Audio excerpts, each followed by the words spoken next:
And welcome to my channel learn everything. दोस्तों, आज मैं आपके लिए फिर से रस्किन बॉन्ड की एक बहुत ही बढ़िया स्टोरी लेकर आई हूँ जिसका नाम है द टनल।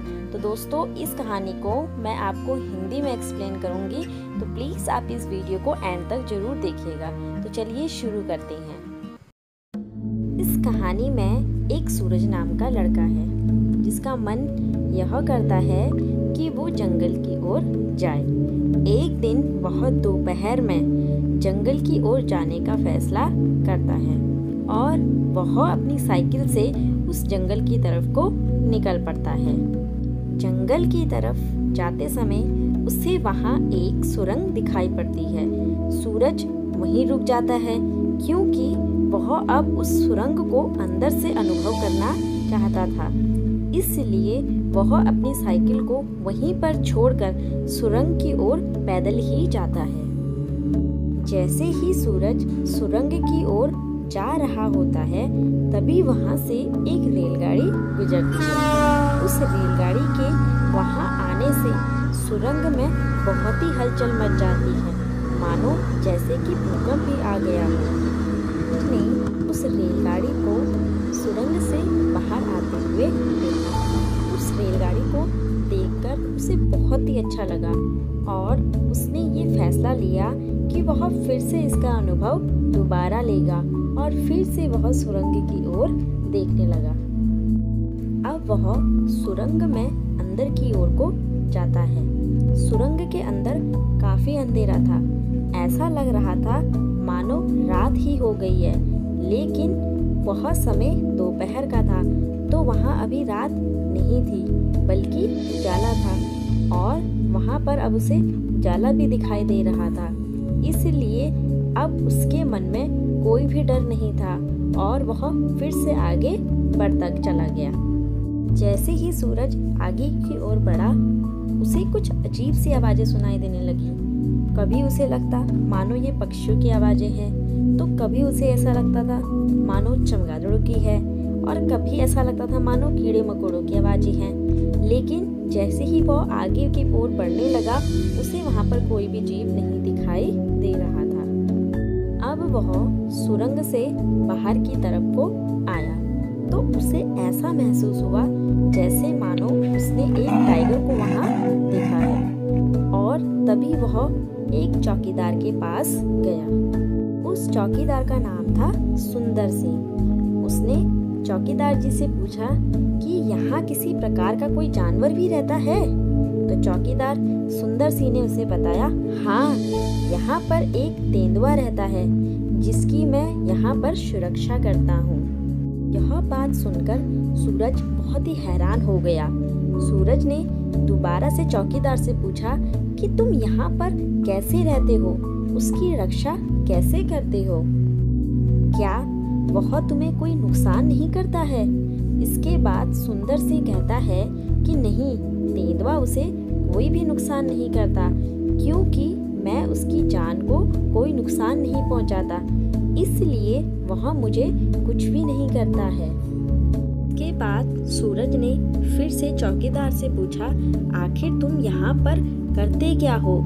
तुम यहाँ रहते क्यों हो?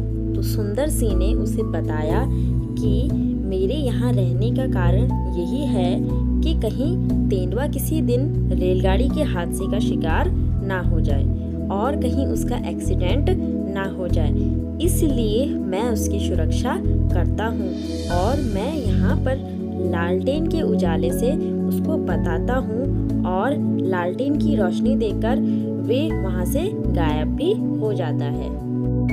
सुंदर सिंह की यह बातें सुनकर सूरज को उसमें और भी दिलचस्पी हुई और उसने उससे पूछा कि दिन का अनुभव तो अच्छा होता है, लेकिन वास्तव में रात यहाँ पर देखने लायक होगा। क्या रात को यहाँ पर रुकना सही होगा? इस पर सुंदर सिंह कहता है कि शहर में रहने से तो अच्छा है कि जंगल में रात को रहे, यह सबसे ज्यादा अच्छा है। इसके बाद सुंदर सिंह यह बताना चाहता है कि शहर के लोग बहुत ही ज्यादा भौतिकवादी होते हैं, उनका प्रकृति से कोई भी मेल मिलाप नहीं होता है। के बाद सुंदर सिंह कहता है कि रात के समय में जंगल बहुत ही ज़्यादा अलग होता है। वह दिन के जैसा बिल्कुल भी नहीं होता है। यहाँ पर रात के समय जो सुनसानी का अनुभव होता है वह बहुत ही अद्भुत होता है और उसको बहुत ही कम लोग उसको महसूस कर सकते हैं। इसके बाद सूरज रात को वापस आने का निर्णय करता है और सुंदर सी की कही हुई बातों को वह भी अनुभव करना चाहता है। कुछ समय के बाद रात हो जाती है। सूरज और सुंदर सिंह उसी जगह बैठे हुए थे। वह दोनों चाय पी रहे थे। तभी यहाँ पर सुंदर सिंह उसे बताता है कि देखो, अभी यहाँ पर से एक तेंदुआ गुजरा है। तो सूरज भी उस तेंदुए को वहाँ पर से गुजरने का अनुभव करता है और वह देखता है कि किस प्रकार से वह तेंदुआ वहाँ से आकर चुपचाप निकल गया था। जैसे ही तेंदुए को रोशनी दिखाई गई, वह वहाँ से निकल गया और उसने उन दोनों को कुछ भी नुकसान नहीं पहुँचाया। जल्दी ही वह तेंदुआ वहाँ से गायब हो गया। इसी बीच ट्रेन भी वहाँ आ गई और वह उस सुरंग से गुजर गई। इस घटना से यह पता चलता है कि तेंदुआ यहीं पर रहता है और अभी भी जिंदा है, लेकिन इसके लिए सुंदर सिंह को दिन और रात यहीं पर रहना पड़ता था और तेंदुआ किसी भी दुर्घटना का शिकार ना हो जाए, इसके लिए उसे उसके सुरक्षा में लगे रहना पड़ता था। और इसके बाद सूरज वहां से चला गया। एक हफ्ता बीत चुका था। सूरज के पिता किसी काम के सिलसिले में दिल्ली जा रहे थे। वह सूरज से कहते हैं कि क्या तुम भी मेरे साथ दिल्ली चलोगे? तो सूरज कहता है, जी हाँ, मैं भी दिल्ली चलूँगा। वे दोनों दिल्ली एक ट्रेन से जाते हैं।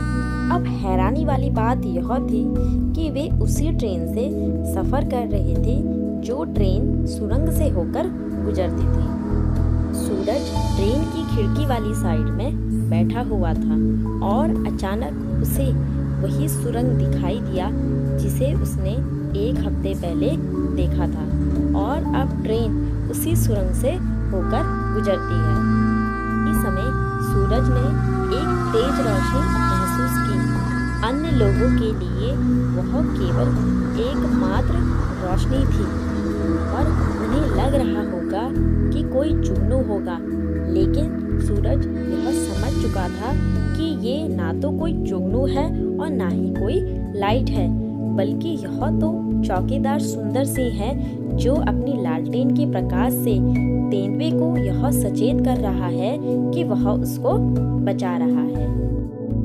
दोस्तों, हमारी यह कहानी यहीं पर समाप्त होती है। मैं आशा करती हूँ कि आपको यह कहानी बहुत अच्छे से समझ में आ गई होगी। दोस्तों, अगर आपको ये कहानी पसंद आई है तो आप इस वीडियो को एक लाइक जरूर कीजिएगा और साथ ही साथ इस वीडियो को शेयर जरूर कीजिएगा। आप इसी तरह की कहानियाँ सुनना चाहते हैं तो आप मेरे चैनल के साथ जुड़े रहिए। मेरे चैनल को सब्सक्राइब कीजिए। धन्यवाद।